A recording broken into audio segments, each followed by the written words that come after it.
Hej, Johan från Golfway här. Vi är på PGA Show i Orlando och vi har en intervju med en kille som verkligen kan det här med att stå framför kameran och att göra redigering utav filmer som levererar material till golfare som dig själv för att få fram sanningen eller framförallt utrustning. Det är Mark Crossfield som är grundaren till Ask Golf Guru och han har en av de största followings på internet och på YouTube. Mark, thank you so much for taking the time to visit with Golfway this week. That's all right. Thanks for having me. So you've become sort of a celebrity in the world of golf, and thanks to your YouTube channel.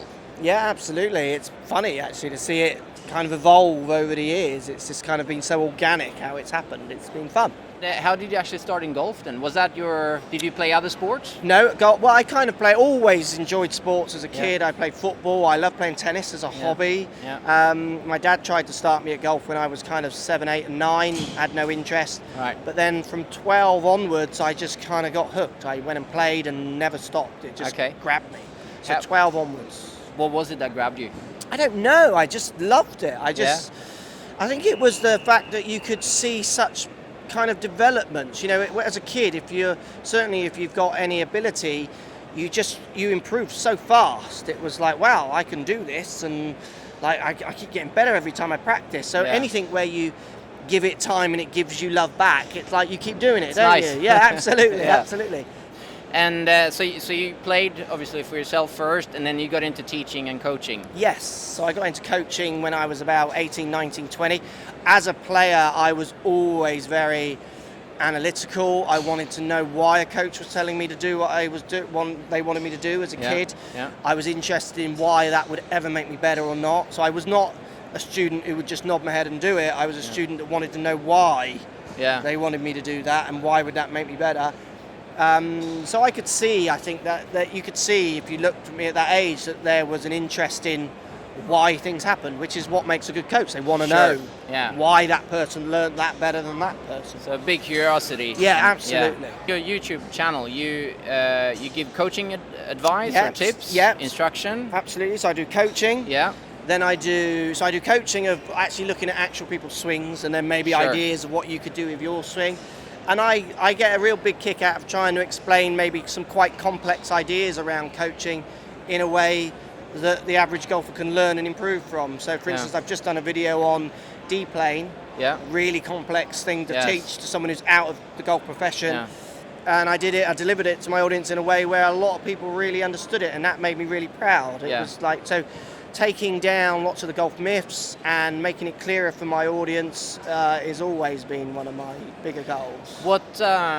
What would you say are some of the most popular questions or the most common questions you get regarding instruction, coaching?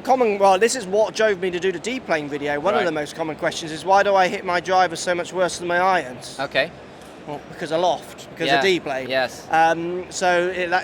Those questions I love the reoccurrers because it makes me think, right, there's a massive group of people out there who need more education. How can I deliver it to them in a way that is kind of definitive to what we understand now? Yeah.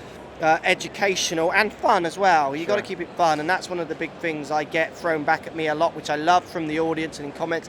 They love how much fun I have on the videos, and it is fun. I love it. I think you can see it come through on the videos. Well, and golf is fun.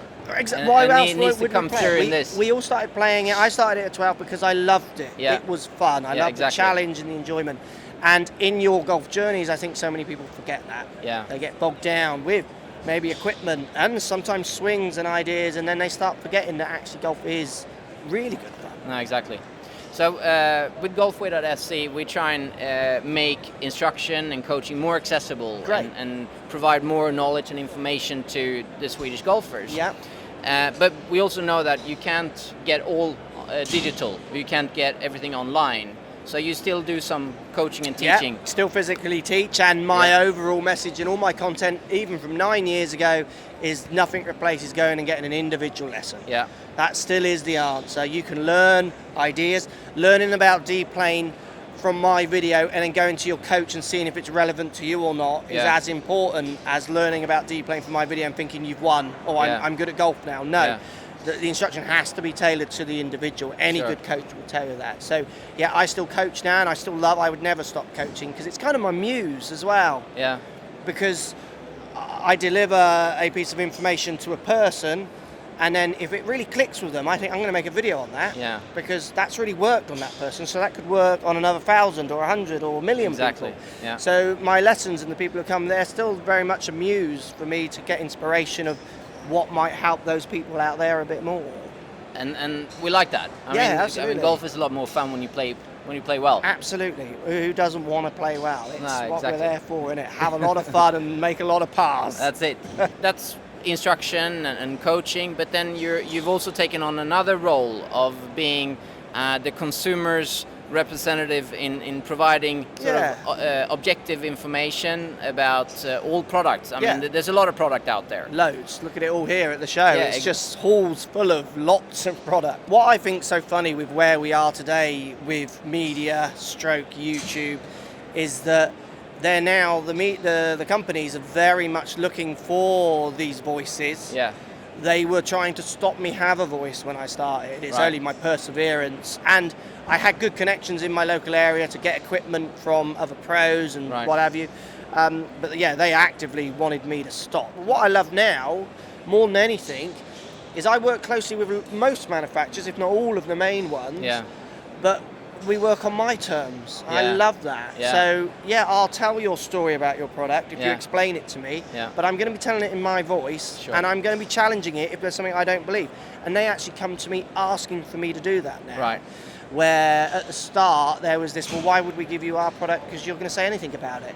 Yeah, that's the point. That's what those people I have want. a feeling though that actually motivated Oh, you a little more. 100%. Yeah. 100%. Because basically, I always used to say to my people who ask me about it, you got the manufacturers here, and then you got the consumer here, and there was a big gap between them. Media didn't really fill it because media were often on the manufacturer's side. So I just wedged myself right between them. Like there was this little hole, and I just popped myself in there, and then kind of exploded out of it. What have you seen so far that you think the golfers in Sweden should look out for this year? Equipment or anything? Equipment or anything? Well, anything. Give us one of each. My swing. Okay. Do you know? Have you seen my swing? We So it's haven't been there 16 yet. sensors on your body. It's a coaching tool. I use it at home, and it gives you three-dimensional data. Gives you wrist angles, so you can see wrist angles at every point. As a coach, someone who teaches using wrist angles so much, to be able to measure that with a student is fantastic. So I'm really like that. The new quad from GC2 or GC Quad from Foresight, launch monitor. Yeah. I use a GC2. Really excited to get that one over and get playing with it because it's improvements on lining up and the hitting areas. So those are tools, and again measuring. Yeah, like and how you that's can get kind of feedback. that turns me on almost more than some of the other stuff because that's stuff where I can make them better. Yes. Where I can make them feel better by changing their equipment, but arguably I'm not sure I can make them better. But measuring their wrist angles, I can make them better. Yeah. So I do get excited by that stuff a lot. And then I'll pressure you on, Go on. one or two products. What should these guys be getting? Like if you're talking to a 10, 15 or 20 handicapper. Putt out. Okay. We've seen putt out. We're going there next. It's actually. a little putting device which you folds up very small. You can use it at home, you can use it in the office, and then it's got a little cut out. It's called putt out because it's got a little cutaway in the middle, which is very hard to get your ball into. Yeah. I used it at home. I'm lucky enough to have a putting green in my house now. We've seen it. Yeah, it's good, isn't it? How cool is beautiful. that? It's my own. Everybody should have that. It's my own set in my garden because I film in it. Yeah. But before that, I used to use putt out all the time. Right. And loved it. I still do use it when I can't go out there. So that's a good product. Yeah. Another dark horse, I think, is Cure putters. Okay. Very high MOI, weighted on the outsides and at the back. It's good. Lots of people maybe don't see it enough because they're a small company trying to do it themselves, so they don't get their name out there as much. But definitely, I've done some reviews on their putters, and they're interesting. We'll go and One of find them those. stands up on its own. Right. So if you make it heavy enough, it just stands up on its own. So it's fun. It's interesting stuff. Cure putters. Cure. Okay. C-U-R-E. Cure, like the cure. Look out for that. That's a good one to look out for. Awesome. It's been superb. Thank you so much. Thanks for Mark. having me. Thank you. Do you remember what the phrase was to our... Tack. That's it. Tack. Tack, tack, tack. Thanks, guys.